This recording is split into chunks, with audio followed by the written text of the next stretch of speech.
Alors bonjour à tous, j'espère que vous allez bien. Moi je vais super bien. Je suis Anissa Semian d'Azit Solutions. Aujourd'hui dans cette vidéo, nous allons voir les commandes de base de Linux.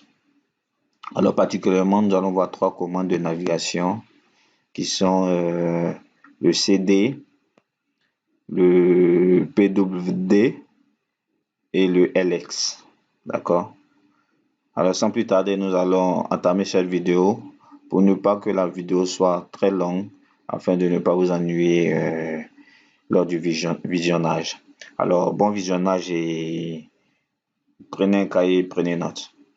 Alors ici j'ai créé un petit serveur, une petite machine virtuelle sur Ubuntu. D'accord? Donc je l'ai fait avec l'hyperviseur VMware. Dans la vidéo précédente, nous avons vu la virtualisation. Je vous ai dit qu'il y a plusieurs types de virtualisation. Et ainsi dit, j'ai choisi localement de me créer une machine virtuelle afin de pouvoir vous montrer ces commandes-là. D'accord? Alors, on va pas travailler directement comme ça dans la machine virtuelle. Nous allons utiliser un logiciel pour pouvoir nous connecter à SSH. Bien évidemment, quand ça sera un peu plus poussé, quand les connaissances seront un peu plus poussées, vous saurez c'est quoi le SSH, c'est quoi le... Bon, actuellement, je ne vais pas embrouiller votre esprit. Nous allons directement aller à l'essentiel et... D'accord. Donc, pour pouvoir se connecter à l'SSH, d'abord, nous devons avoir notre adresse IP. Donc, ici, là, je vais faire un if config pour pouvoir voir mon adresse. Et nous voyons l'interface ENS 33 qui a pour adresse IP 192.168.175.128. Alors, je vais me connecter avec un logiciel qu'on appelle PuTTY par SSH pour que la résolution soit un peu plus grande. Donc, on avait 172, 168, 175, je crois 128. Bien évidemment, après, ils vont nous demander, donc je réduis ça. Vous voyez que j'ai ici, oh, excusez, je vais reprendre 192, 168, 175, 128. Alors, ils vont nous demander l'utilisateur qui est sur la machine. L'utilisateur qui est sur la machine ou l'utilisateur avec lequel nous voulions nous connecter. Alors, j'ai créé un utilisateur simple, un utilisateur que j'ai donné des droits des droits d'administration, mais pas full. J'ai donné quelques droits pour pouvoir travailler avec vous. Bien évidemment, je vais ici mettre l'utilisateur qui est Ghost et entrer le mot de passe qui est personnel. D'accord? Vous voyez que je suis connecté ici. Alors, ghost@ubuntu. Ubuntu ici, c'est le nom de la machine qu'on peut rapidement changer si vous voulez. Mais je vais laisser Ubuntu. On verra ça dans une autre leçon. Alors, pour commencer, nous allons voir déjà la première commande. La première commande, c'est le ls. ls qui permet de lister le contenu des fichiers. D'accord? Alors, si par exemple je fais un ls ici, nous verrons que nous n'avons rien. D'accord? Alors, on va aller dans le répertoire personnel de Ghost. Dans le répertoire personnel de Ghost, je vais faire un cd. On va aller dans par exemple document ou bien le home. On va aller dans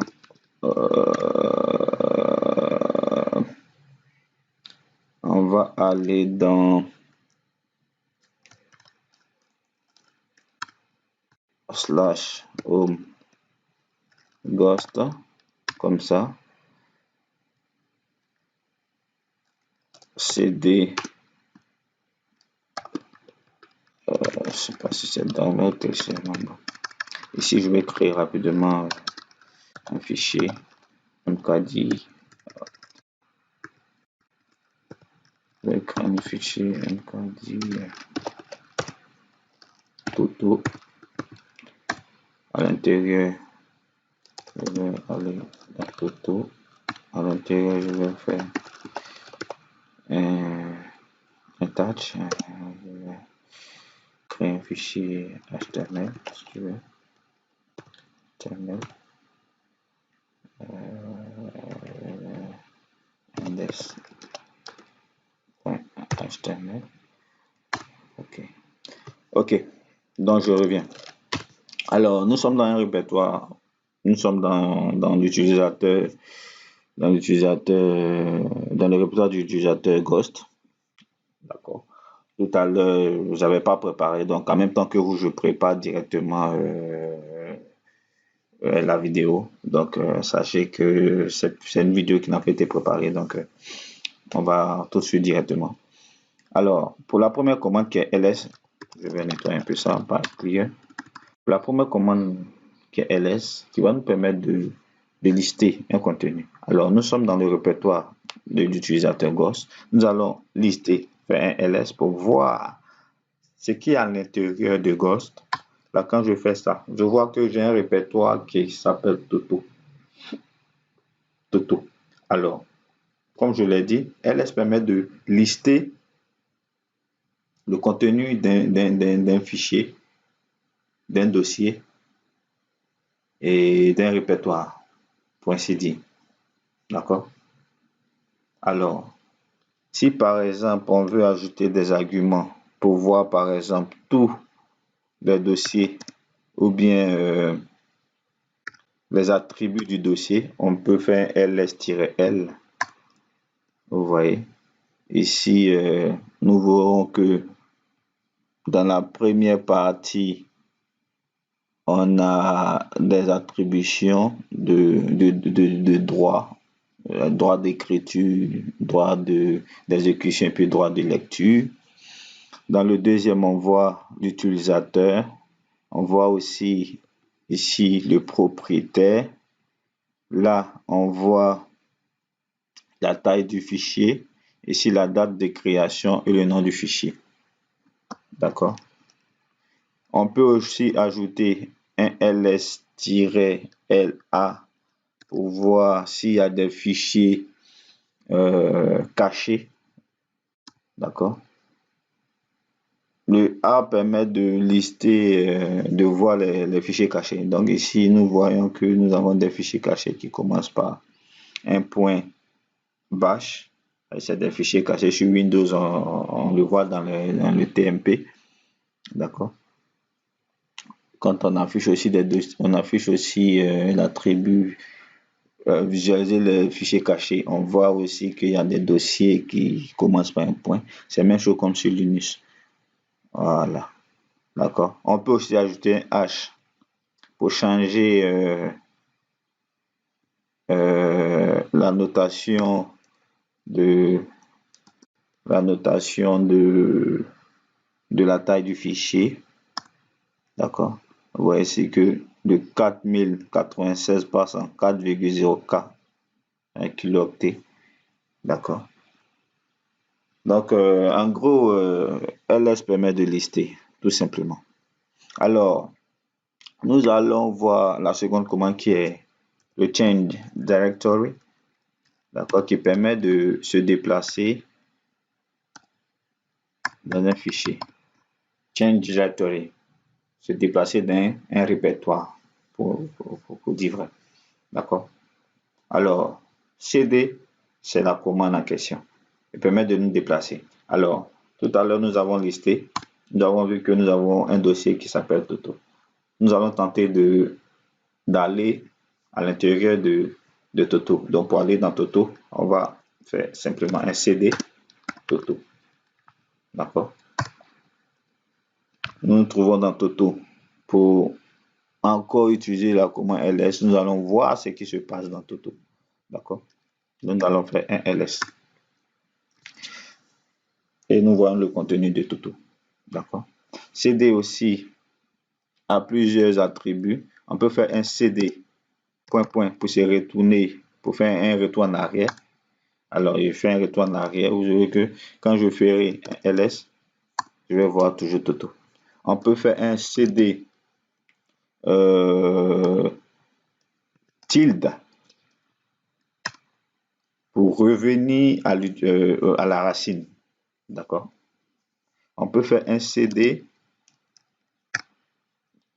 tiré du 6 pour voir le chemin dans lequel nous nous trouvons.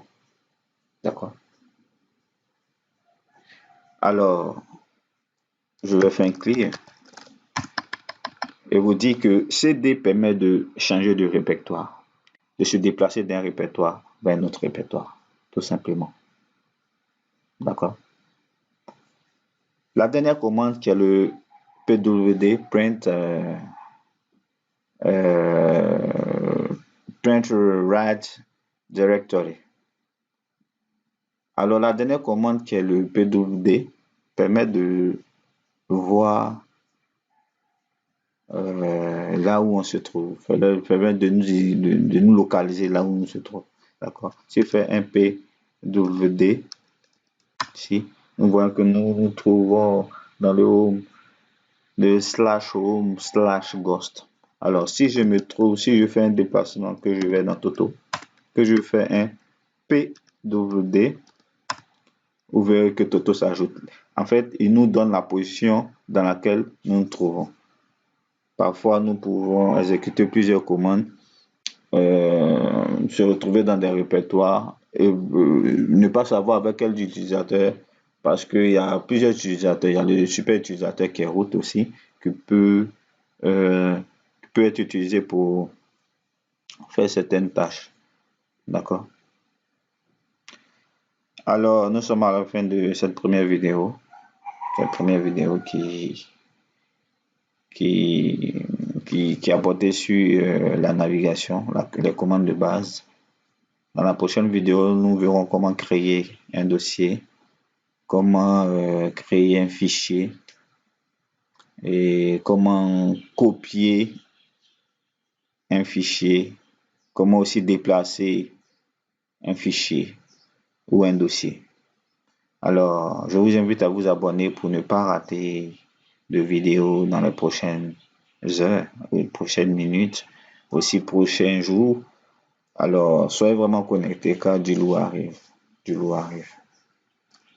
Merci et à bientôt.